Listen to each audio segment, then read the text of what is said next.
Hey guys, welcome back to another episode of The Sam Show here on Auntie Tay's YouTube channel.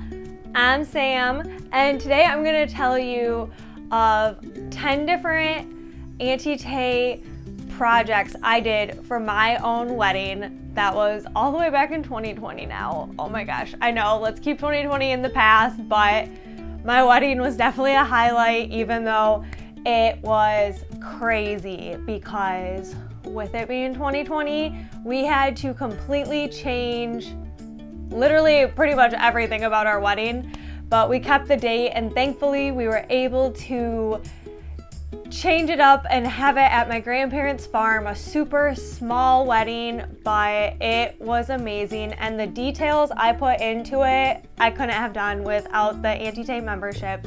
So I want to show you a few of those projects that I did in my wedding. Hey everyone, it's Sam from the Auntie Tay team, and you're watching The Sam Show. Let's go make some fun things. First of all, I want to do a shout out to my photographer that a lot of these photos I'm using are what she took in our actual wedding, and it's Stephanie Marie Photography. She's in the Midland, Michigan area if you're looking for an amazing wedding photographer, along with some family photo shoots, engagement photos, all the things. But number one is this Mrs. hanger. I mean, for pictures, it's just so classy. And my bridesmaids, it was kind of crazy because with 2020, we got ready at different times, but it would be so cute if you did bridesmaids ones along with Mrs. I think it's such a fun way to spruce up a hanger. You just put some vinyl on it. Simple, elegant, classy, so much fun.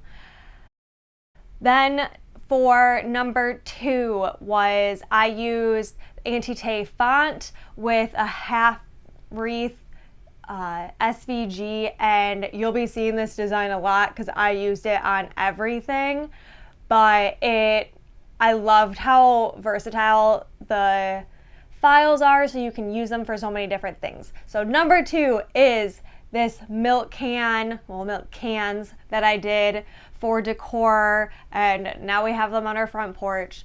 It was a farm wedding. It was literally at my grandparents' farm where I was basically raised and spent so much of my childhood. So the sentimentalness was crazy, but my grandpa got me these milk cans, and I did our last name initial with a little pizzazz on it.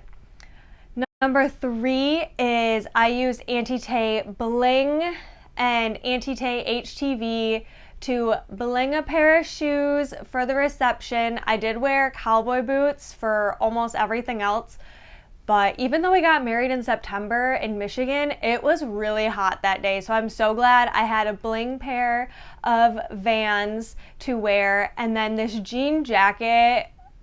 Oh my gosh, this is one of my favorite projects I made, but I used glitter HTV, and it is a keepsake that I still wear to this day. Number four is pick a seat sign. This was just really cute for walking into the ceremony, to have a fun little sign to show, you know, how our two families are coming together. I used our wedding colors with chalked up paint, and it gives me all the vibes. Number five is at the reception over where we had our little sweetheart table, because it was COVID and we were trying to, you know, keep things a little different. We did our own separate table, and above it we had this Mr. and Mrs. sign to kind of, you know, cheers on that we're officially Mr. and Mrs. PFON. So that was really exciting. Number six, also at the reception, was our to have and to hold sign. Honestly, like I said, it was pretty warm that night, but we had the sign with blankets, which is number 7, for our little goodies that we gave away. And they were gone instantly. We didn't have any left over. We just found like large infinity scarves, fleece blankets that were cheaper at Walmart, Amazon, wherever we could find like a decent blanket, we would get them, and they're all mismatched. But then I put that same design on the corner of it, and the "to have and to hold" sign next to it was so cute. And I mean, some people got cold if they weren't busting a move on the dance floor, so I'm glad the sign let people know that they could take the blankets and that people loved the blankets so much. And number 8 was this "Love is Intoxicating" open bar sign. I mean, and it was just this fun little sign that I still have it by our bar cart in our house because I just love that. Love is intoxicating.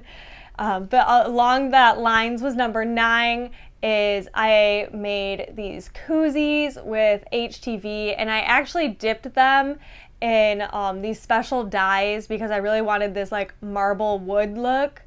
And you could totally sublimate or do something fun, but the koozies were also a huge hit. We did not have any of those left over at the end of the night. And then finally, our last DIY I did was the "Love is Sweet, Take a Treat," and we did a bunch of cupcakes because COVID. And it was just kind of nice because then we had a bunch of different flavors. It was easy for people to pick up. And this sign just, like I said, it was giving me all the feelings. It was so sweet. And these are just a few of the projects I did in my wedding. But for the Auntie Tay membership, I cannot believe how many more things there are. I mean, this was back in 2020, guys, so the membership has grown even more of the different DIYs you can do. Unfortunately, I didn't have a bridal shower or a wedding shower because of COVID. I didn't have really a bachelorette party, so things were pretty calmed down. But if I could come up with this many ideas for our 2020 small intimate wedding, I cannot wait to see what you guys do. So whether you have friends, family, or you're getting married, I can't wait to see all the things you guys make. I want to see what you make too. So please, if you do any of these crafts or you're inspired in any way to make some of these, please tag me and Auntie Tay on Instagram or wherever you're creating at, because I would love to see it. Thanks so much for joining, guys. I hope to see you next time on another episode of The Sam Show. Bye.